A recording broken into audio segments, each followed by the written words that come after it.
I know some of you probably ask yourself, why does that basic white guy always point out the Moorish architecture in every city, every video? He points it out. I point it out because it's in every video in every city. Don't you think that's kind of odd?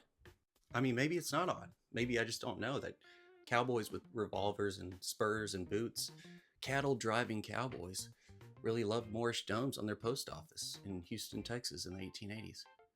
See? Kind of weird.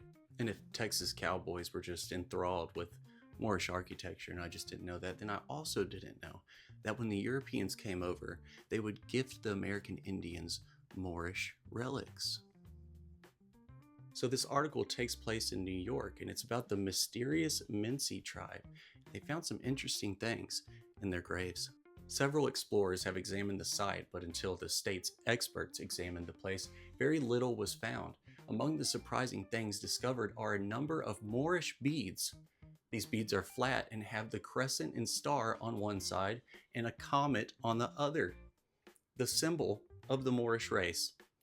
They were probably made in Venice, however. They were made in Venice, so they weren't here. They weren't made here, okay? And they weren't on any Moorish people. A beautiful antique silver spoon, a bronze bell, and a shell gorget or breastplate came from the grave of a child. In another grave was a string of large opalescent beads that glittered with iridescent hues when brought to light. All these things show that the Mincys had met the white man and done considerable trading. They probably passed over a big heap of beaver skins for the beads and spoons they obtained. It is interesting to note that the beaver seen in this state a year or two ago came from the river just below this site. Very interesting. Remember, these are the pros, okay? These are the experts in this area. And another equally or more shocking part below me, the Christian influences had surrounded the good Indians found by Mr. Burmaster, is attested to by the number of Jesuit rings which were found about the necks of the skeletons. In my opinion, I feel like the Jesuit rings were brought over by the Europeans, and these Native Americans took it from them because they were trying to steal their land. That's a guess for me.